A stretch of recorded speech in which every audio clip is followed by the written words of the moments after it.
Hey, Dr. Dallas Bragg here, Sobriety Coach. Today I'm going to walk you through 4 simple frameworks for finding belonging for those in addiction recovery. So first let me ask if you remember that Sesame Street jingle, if you're old enough to remember, or maybe they still have it on there, I'm not sure. One of these things is not like the other. One of these things just doesn't belong. I don't know if you remember that or not. If you don't, just imagine 4 items on the screen. One is completely different than the others. So, like 4 balloons. 3 of them are red, and 1 of them are blue, right? So using that example, I was the blue balloon in my family. I was the sinner, the outlier, the black sheep, the queer.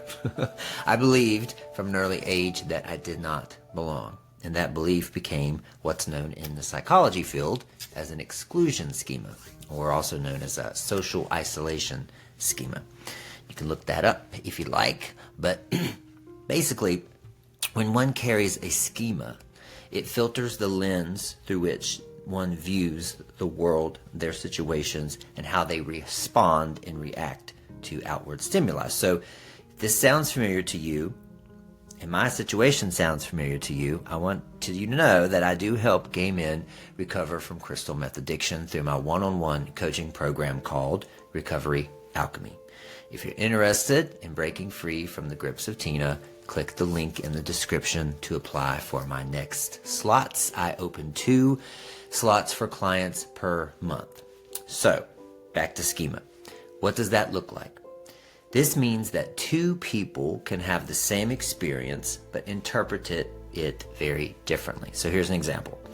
Both you and your friend were not invited to Susie's party, right?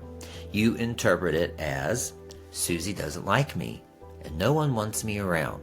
But your friend interprets it as, oh, Susie must have limited room and had to make some hard choices about who she invites. So if you notice, your narrative is written from a place of exclusion. Who knows which narrative is correct? Probably neither one. You're never going to know what's true, but it's how you interpret and respond and see the things that are happening in your life. So with this belief in mind, I found ways in my life to prove that I didn't belong. Through grade school, high school, and most of my adult life. So, for instance, not getting asked to dance at prom, getting picked last for team sports, or not getting the promotion at work. These experiences happened because of my schema, my beliefs about myself. I expected not to belong, so my actions followed suit. So, for instance, at the prom, I was standing in the corner, not making eye contact, not even trying to play or learn a sport, or being negative. I was a negative employee because I felt threatened by the boss. So I already thought the boss was going to leave me out and exclude me, so I made it true. So you see, what I thought was the cause of my isolation was only the effect of my beliefs. Beliefs are your thoughts. Wayne Dyer said, when you change the way you look at things, the things you look at change. And this is so true.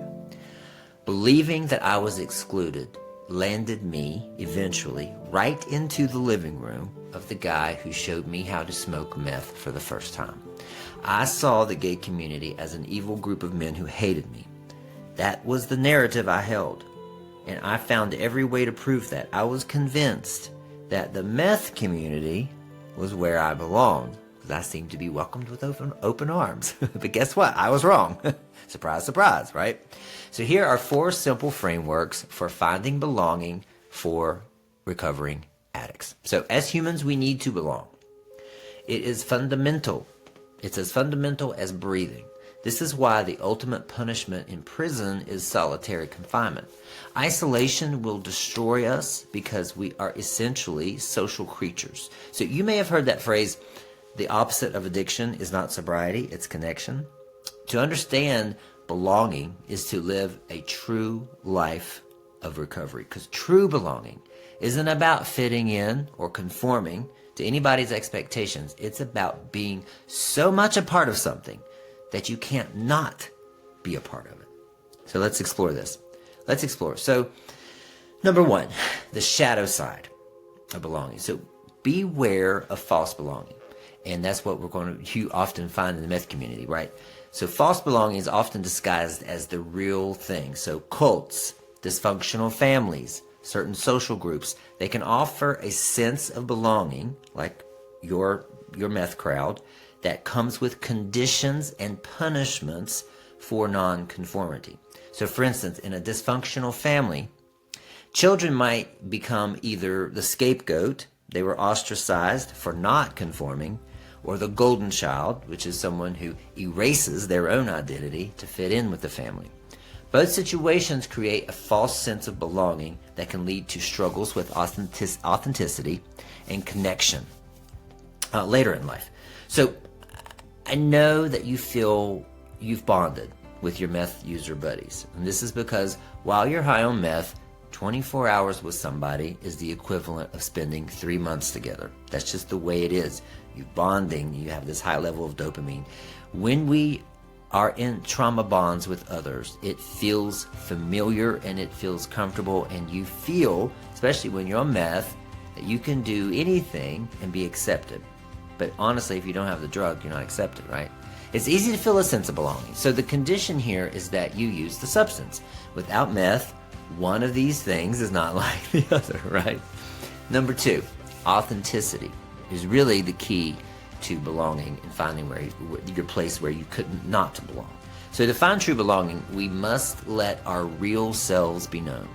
First to ourselves and then to the world. So it's about giving up on trying to fit in and instead finding the people who accept us as we are. As meth addicts, we have juggled many personas. We have meth you, family you, friend you, partner you, work you, etc.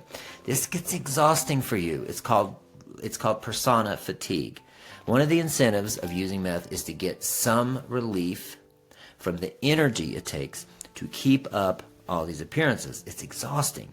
But authenticity means defining who it is you are and then showing up as that person no matter where you are, no matter what crowd you're in, no matter what. Often this requires establishing very clear boundaries for yourself and letting go of people who bought into an incorrect version of you, a persona of you that you were faking.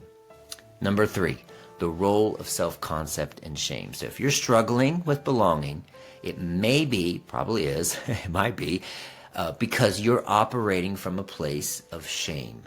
Shame is rooted when parts of yourself are rejected by others.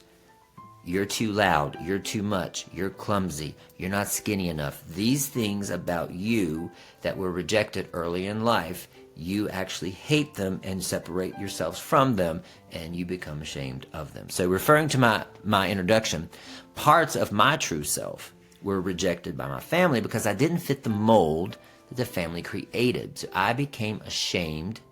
I went into the closet and I began hating parts of myself. This led to decades of misery, right? It ultimately led me to creating that self-fulfilling prophecy that I don't belong anywhere. So to find where we belong, we must first find that within ourselves. We belong here. To feel a sense of connection within, we have to get to a place of loving and accepting all parts of ourselves. What is a part of you that was rejected probably early on or even later on by others? That's where your shame lies, and that's the barrier to belonging. We deal a ton with shame in my one-on-one coaching program. Again, if you're interested, apply via the link in the description and we can get you started. I start 2 clients a month. So number 4 is cultivating belonging. Look for similarities instead of differences. So if we suffer from non-belonging, we tend to scan for differences, right? Try to actively look for ways you're similar to others instead. Connect through shared experiences. Pain can be very isolating, but recognizing that others experience similar pain can create a sense of connection. So that's why some of these support groups like NA, AA, CMA, they can be so effective. Accept and validate others' experiences. Acceptance doesn't mean that you agree with everyone, but rather acknowledging others' experiences as valid. This creates an atmosphere of belonging. Be mindful of how your thoughts, your words, and actions either push people away or bring them closer. Every thought, every word, and action creates a connection or a disconnection. Pay attention to the subtle energies at play in your interactions. Remember, you are an indivisible part of the universe. There is nothing in this universe that doesn't belong to you, that you're not connected to, and nothing that you don't belong to, if you can find the similarities in others. This connection exists whether you recognize it or not. You belong here. Embracing this truth can help you cultivate a deeper sense of belonging in all aspects of your life. Listen, you already belong because you belong in here. When you accept yourself, when you tell yourself you belong, when you love all those parts, you belong without having to do anything.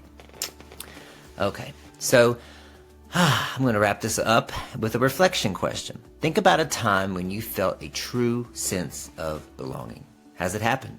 What made the experience different from the times when you felt like you didn't belong?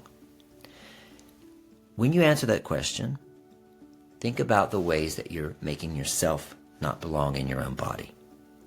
And give yourself the same things that were given to you in times when you felt like you belonged. All right, again, if you want to join my one-on-one coaching program, it's called Recovery Alchemy.